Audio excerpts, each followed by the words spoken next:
Amazon's unique method of delivering packages. Would you avoid using glass? If your packaging is designed for a shelf, it's probably not designed for a e-commerce retail journey. That's a good point. Our coconut oil is a 1 litre jar. It's about this big, and it weighs about 1.4 kilos.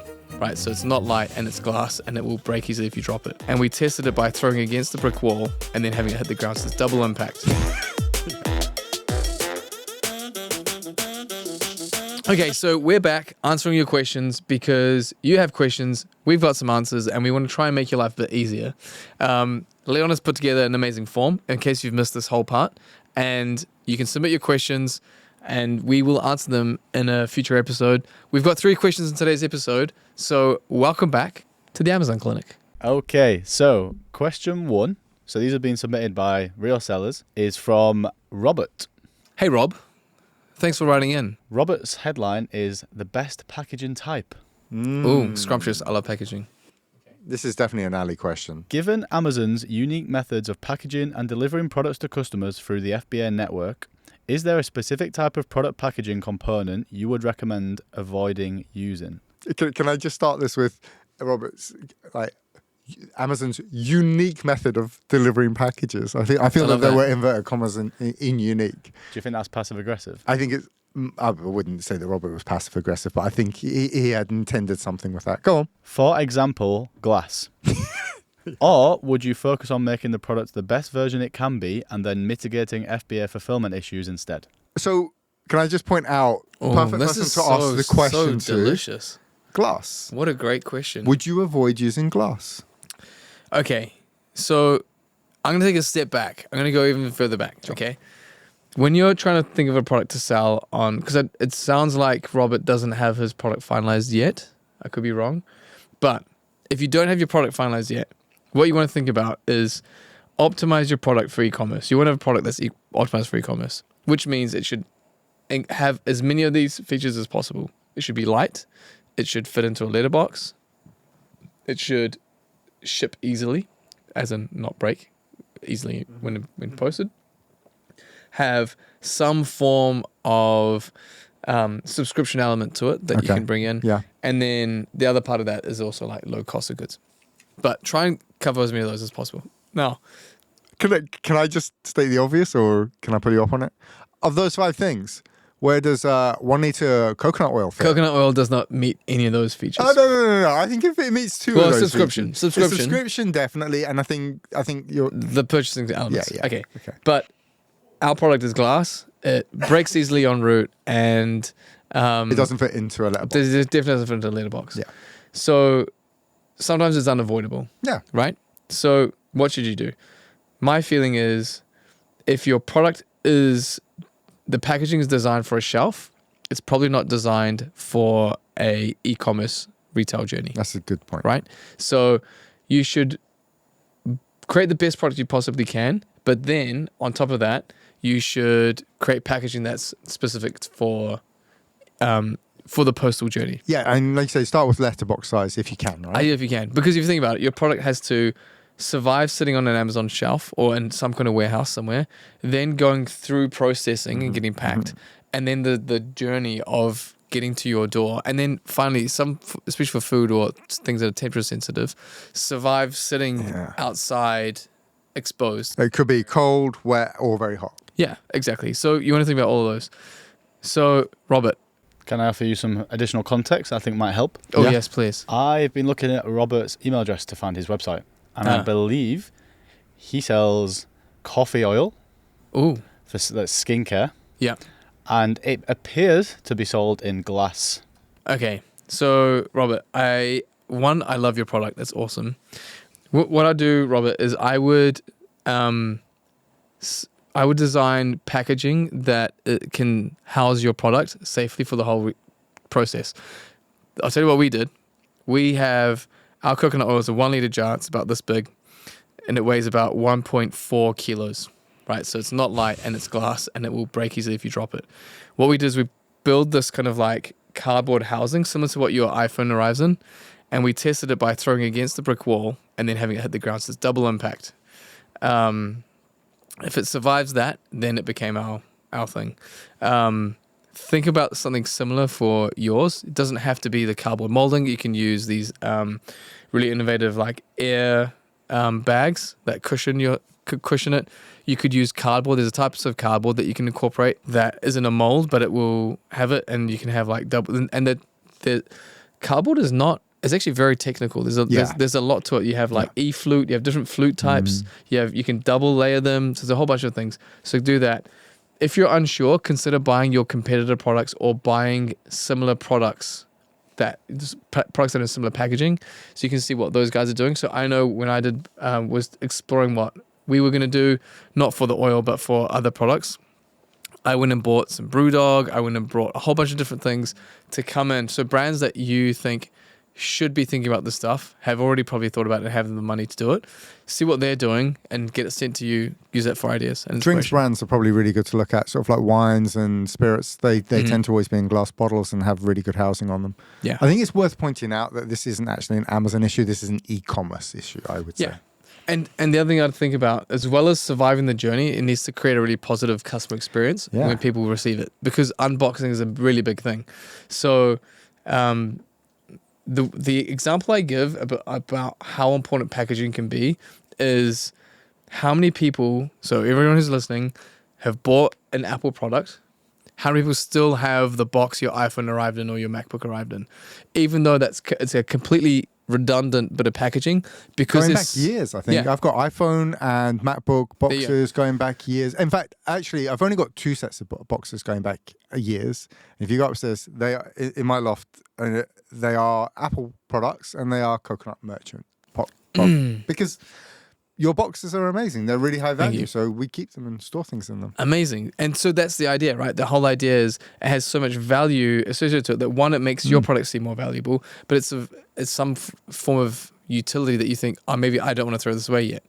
And that means it keeps branding, keeps fresh in people's minds, all that kind of stuff. So give your product the same level of respect that you would want other people to give it, and give it that gravitas. So hope that answers your question, Robert. I would if agree it doesn't, with that. That's good. let me know. I'd love to chat further. Thank you, Doctor. Question 2 is from Faye. Hey, Faye. Faye, her headline is time! Exclamation mark. Can you guess where this is going? I have some ideas. Hi, I'm finding it difficult to give Amazon the time and attention it really needs while balancing my other responsibilities. What are the 3 most important areas I should prioritize each week? Ooh, scrumptious. It's an interesting question. Okay. Do you have some ideas? I've got 2, 3. I've got 3. Okay, go with your 3 and then I'll see what I can. Okay. The first one I want to check is revenue. Okay. Yes. What are my revenue figures looking like? Are they higher or lower, and why are they higher or lower? Right? And so you're going to like funnel down to those things. The second would be my ads. Are they performing as I expect them to be? And again, are they performing better or lower? Why? For each of those. And the third is stock. Do I have enough stock to cover my sales for at least the next 8 to 12 weeks? Mm-hmm. Those are the things I would, if I did nothing else, it'd be those 3 things. I think you're right. I think on those things, but I think if I can probably break it down slightly further, one of the things we talk about is moving the boat faster. It's like what's going to have the most impact. So I agree with you. We should be checking and maintaining those things, but what can we? If we want to grow sales, where do we lean into? And I think it's not necessarily. So I think what Ali's talked about there are the 3 things you want to spend your time monitoring. Really closely, but what probably soaks your time up isn't monitoring as much as actioning. It's like taking some form of action on those. And there's probably going to be a long list of things you can do with each of those to help improve it, particularly with your advertising. You can spend a lot of time there optimizing your page content. So then if I was going to find my answer, then it would be, with each of those 3 things, are they moving towards the goal? Mm-hmm. Right? So when I'm reviewing them, I'm like, are they moving towards the goal? If they are moving towards the goal, can I get them to go faster? Conduct some actions. Mm-hmm. If they're not moving towards the goal, why are they not? And adjust. So it'd be around that. Just to pull into that, right? So, for example, your primary image is really important. But once it's decent, you should probably move on to the next thing, right? Other elements. Yeah, the title. And then if you would know, so if your reviews and ratings were low, that might be the area that you focused in on. Similarly with your advertising, and this is a really important point. I actually think when it comes to advertising, less is more. Right, it's like get a handful of keywords working really well for you. Don't try and do too much. Not all of them. I think the biggest mistake you can do is to do too many things and then not know what's having an impact, but also not to give enough focus on those things that are going to have the greatest impact. So particularly when it comes to advertising, if you're tight on time, like really tight, do less with it. Focusing on a handful of keywords and do those really, really well. One point I would make is sales revenue isn't something you check once a week. That's something you need to check, I would say, daily. Twice daily. Yes, exactly. Yeah. Right. Inventory you can check once a week. Yeah. And if you're looking at sales, you'll know if there's a problem with your inventory off the back of that. But your sales revenue, you need to check daily. Yeah. Again, if you're checking your sales revenue daily, you'll know if there's a problem with your advertising, right? You'll know if there's an issue there as well. So sales revenue, you need to check in, I believe, at least twice daily. What if I add another element to this thing? Go on. Because you have the e-commerce funnel. And so if something's not working, if you're not moving towards the goals that you want to identify where. And we do happen to have a really good spreadsheet, well, a good kind of like slide that covers this. We will include that somewhere in the description so that you have a copy of it if you want to have a look at it. Is it just a one-page, Al? It's a one-pager. We'll put it on screen. Perfect. We're going to put it on screen. Look at that. Magic of editing. And, or if you want a copy of it, just email us. But essentially it looks at all the way down the e-commerce funnel, what metrics to check. And if you find things are dropping out, then you can kind of work out to try and diagnose what's happening. Amazon gives you a version of this in brand analytics, right? So there's there's a dashboard where it tells you for each of the most important keywords for your brand, the overall search, your share of the impressions on there, and then all the way down the funnel towards add to basket and then checkout. What are you getting for each of those keywords? And then what you want to look out for is where is there a disproportionate or unusual drop between one part of the funnel to the next. And where things are failing, you want to go and address those. I agree with this. I think it's really good. But your three things there, Faye, are your sales revenue, your advertising spend, and your inventory. Those are your three key things. Can I offer a point that should be complementary to what you guys are Absolutely, saying? Absolutely, sir. A software that we live by. Personally, I live by this software. Sellerboard. Sellerboard, brought to you by Leon. Sellerboard. So, yeah, I mean, Sellerboard puts this into a really nice format where all these things you're looking at, if you were to look at them on Amazon, revenue, advertising, inventory, you'd be looking at 3 different pages. Sellerboard puts it into one. You can split it by day, month, week on week. It's really good. Again, we live by it. Yeah. We can drop a link in the description because... Tell them we sent you. Yeah, you can sign up and you get a 1-month free trial, but if you use our link, you can get a 2-month free trial. And you don't have to insert your credit card. Again, not trying to sell, but genuinely the best. It is probably the best dashboard we've seen so far. P&L dashboard that we've seen. Sellerboard, you should consider advertising with us. Just saying. But link in the description again. All right. Question number 3. Question number 3 is from Chris.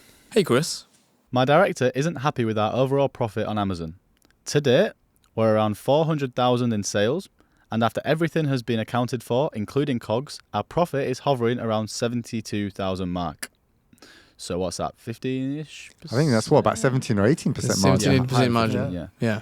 My question is, what is considered a good profit percentage in the eyes of Amazon? I get we pay a premium to be listed on their marketplace, but versus our own website. He thinks we aren't making money when in fact we are, just not the profit he wants to see. Good one. Interesting. That's a great question, and because we hear this stuff a lot. Yeah, absolutely. But not normally from people with a margin of about 17 or 18%. 70%, yeah. I was going to say, are we right on that? I just double check the maths on it, but I think it's about 17, 18%. Yeah. I mean, that's actually not too bad. I don't want to kind of talk it down, but actually, that's actually pretty good. So, Chris, whatever you're operating and you're actually doing a reasonable job. Yeah. And you can tell your director to watch our 18%. video. 18%, and watch our video, and it will confirm. I'd be curious to know what your margin is on your website sales when you take into consideration everything on that as well. So pick, pack, and post. Yeah. Pick, back, and post. Time, effort, everything that goes into that. So the fixed overhead as well as the variable. Plus the online channels, because online channels can be challenging too. Yeah, ad spend. I mean, every product's different and every category is different because, for example, beauty, you should have a much higher margin, for example, than, say, grocery. Grocery will generally have lower margins.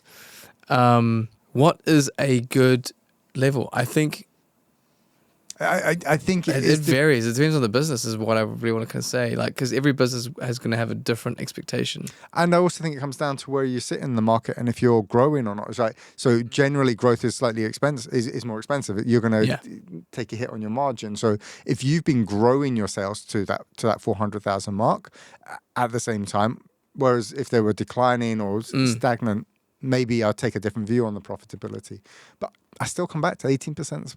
Relatively solid. That's okay. I guess the question is, if you could grow that, so if you could double those sales and maintain that margin, is it the revenue that your director has a problem with, or is it the margin overall cash? Yeah, the cash. Is it the margin. Contribution percentage, or is it the actual value? I reckon my feeling is, 17-18% is actually not too bad. Yeah, it could always be better.